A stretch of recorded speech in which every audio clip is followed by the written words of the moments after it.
Simple. He needs a multi-kill. First found. Twist aggressing. They have to double peek. He's getting his shot. He's hitting another one. Simple. No, Simple. That's unbelievable. What in his name? Number one in the game. He's done it again. This play by Simple did not just make the fans jump out of their chairs. It also made the Gungnir even more desirable than it already was. I mean, who isn't in awe of that skin? However, looking at it from an investor's perspective, has it been profitable enough? How much profit did one actually make if they invested in this legend of an op? Was it the best of the lot, or were there other skins hidden within the same collection that gave a better ROI? We are going to find out the profits from every skin in the Norse Collection and then use that data to understand which skins from the Havoc Collection could make us the most profit. This is Crest, and let's get started.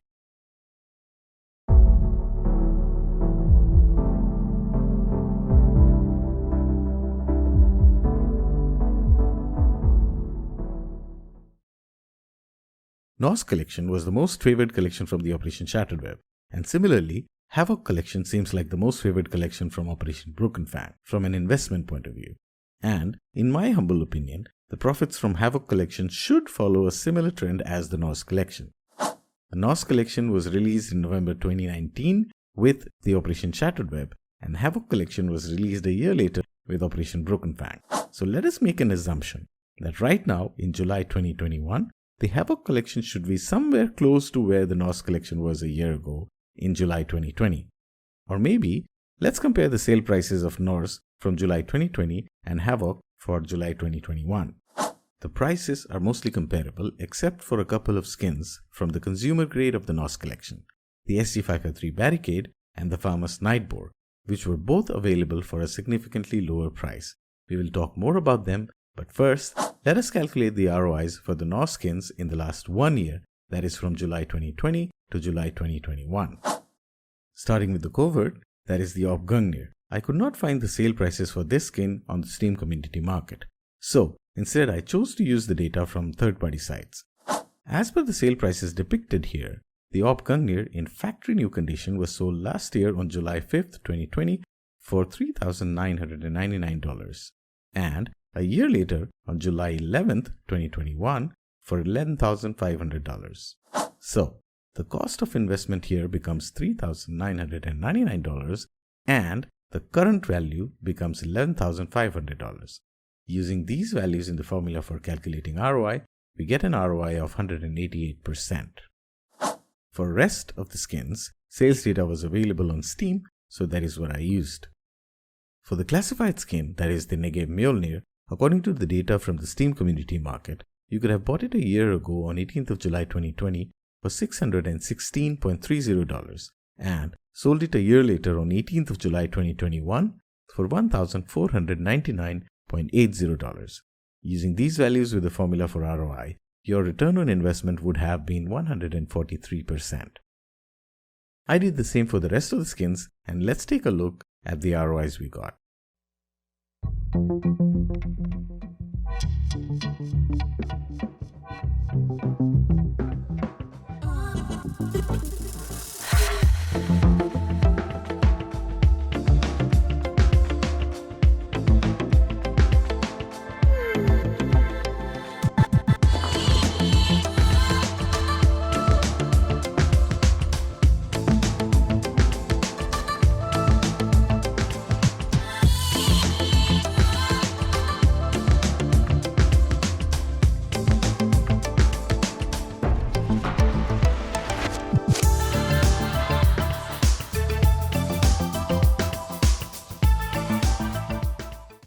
I put all the results in a table, and let's see what we can learn from these results. If we look at the highest profits from different tiers or grades of skins from the Norse Collection, it is abundantly clear that as we move from the highest tier to the lowest, ROIs increase, thus once again proving what the investors have known for a few years, that the lower tiers give better returns. Amongst the restricted skins, the Desert Eagle Emerald Jormungandr has given the least return, and the P90 Astral Jormungandr has given the highest return, even though there have been several attempts to create a hype for the Desert Eagle and recently succeeding to a good extent as well. However, even selling at the height of this hype still resulted in a lower return than the other two restricted skins. Why so? because its initial cost was higher than that of the P90 or the AWP. So, despite current value being almost the same, the other two restricted skins, especially the P90, gave a better ROI due to their lower initial cost or lower cost of investment. If we talk about the mil-spec skins, a similar pattern can be seen here as well, even though the current value of all of them are between $97.48 to $100.26, which is quite close. However, if we look at the initial cost, the SCAR-20 brass had the highest initial cost and thus the least ROI. On the other hand, the Frostbore had the lowest initial cost and therefore, despite having the lowest current value amongst the mil-spec skins, has shown the best ROI. Similar patterns can be noted in the industrial and consumer grades as well. However, in the industrial grade, if we compare the M4A1S Moss Quartz and the Mag 7 Chainmail, even though the M4A1S has the higher initial cost, it has a better ROI.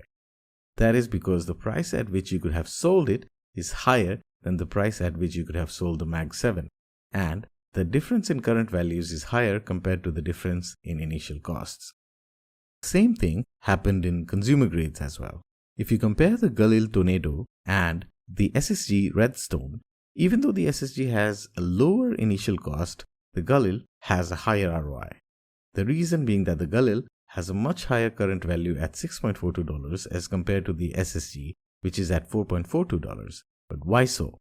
Let us take a look at the number of listings for both on the market. With 87 listings for the SSG and 57 listings for the Galil on the Steam community market, and on CSGOfloat 7303 for the SSG and 4177 for the Galil. In my opinion, it is the lower supply that is the reason for the Galil's higher current value.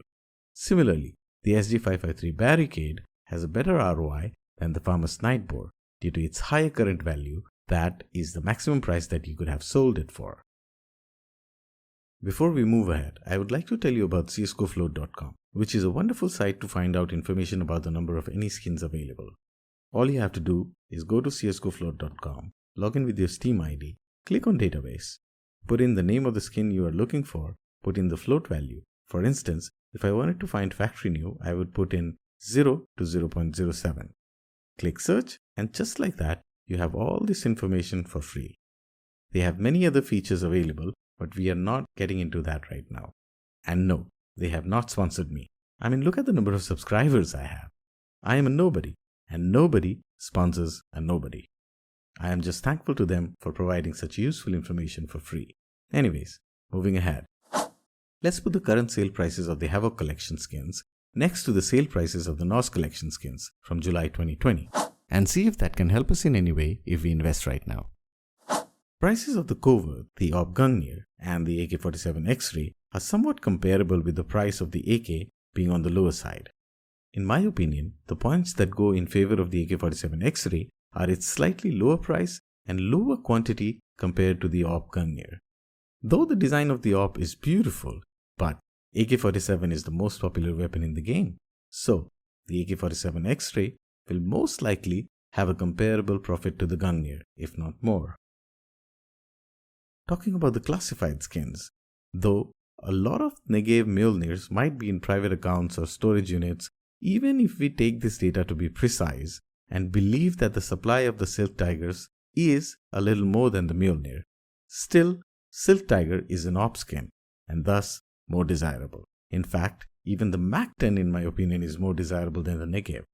Besides the fact that the MAC-10 Hot Snakes has an extremely low supply and a lower cost. Thus, both the restricted skins from the Havoc Collection should be more profitable than the Negev Mjolnir. However, it's quite possible that the lower cost, in addition to lower supply of the MAC-10 Hot Snakes, makes it more profitable than the Silk Tiger in the long run. Amongst the restricted skins from the Norse Collection, again we see a clear pattern. Lower the initial cost, higher the return or profit. All three skins have comparable supply. However, that is not true for the Havoc Collection. The SG553 Hypnotic, with the highest initial cost and the highest supply, should be the least profitable in my opinion. The other two should have a comparable ROI in future, because even though the Galil Phoenix Blacklight has a higher cost in comparison to the Glock 18 Franklin, the lower supply of the Galil should make up for that. In fact, the Galil could very well go on to be the most profitable of the three. If we look at the mil-spec skins of the Norse Collection, the Macton Copper Bore and the CZ75 Emerald Quartz have almost similar initial cost and almost similar ROI. Otherwise, we do see a pattern that is higher the initial cost, lower the ROI, and vice versa. So, even though the P250 Bengal Tiger has an extremely low supply, but in my opinion, it is still overpriced and thus should be the least profitable of the lot. Selling currently at more than double the price as compared to the rest of the mil-spec skins, maintaining this price ratio would be difficult for the P250 in the long run. In any case, if you ask me, the Negev Phoenix Stencil and P90 Tiger Pit should most likely be more profitable in the coming year due to their low cost at present. They should be closely followed by the Desert Eagle Night Heist. Moving on to the industrial skins, the skins from the Havoc Collection have similar costs right now compared to the cost of the skins from the Norse Collection a year ago. So in my opinion, they will give similar profits. Also, the Havoc skins have a much lower supply except when comparing to the Dual Beretta Spire from the Norse Collection. Thus, they might even give a better profit than the Norse Collection industrial skins. Lastly, talking about the consumer grade skins, we saw that in the Norse Collection, the SG553 Barricade and the Farmer's Nightboar gave 913% and 727% ROI respectively, which is significantly higher compared to any other skin in the Norse Collection. This was because of their significantly lower initial cost at $0.38 and $0.37. However, if we look at the Havoc Collection skins, none of the skins have such low prices and thus, in my opinion, would not be able to give comparable profits to the SSG and Farmers from the Norse Collection. That being said, they should still fetch an ROI of around 400 to 500% except for the M249 Predator, despite its extremely limited supply left, unless some kind of price manipulation happens, and that is something I cannot predict. To sum it up, if we invest right now, every skin in the Havoc Collection will most likely be profitable. However, we are here not just to make profit, but the most profit possible in any given time period. So, here it goes. I think the industrial grade skins should be the most profitable amongst all the other skins. Following the industrial grade skins would be the mil-spec skins, especially the P90 and the Negev. Close to these should be the consumer grade skins, barring the M249. So, I gave you my opinion about the Havoc Collection based on the data I collected and calculated. It does involve speculation and I cannot in any way guarantee that it would come out to be true. I would encourage you to do your own research on top of this, and if you come up with conclusions different from mine, please let me know as well. It's time to announce the winner of the giveaway. Let's see who wins this time.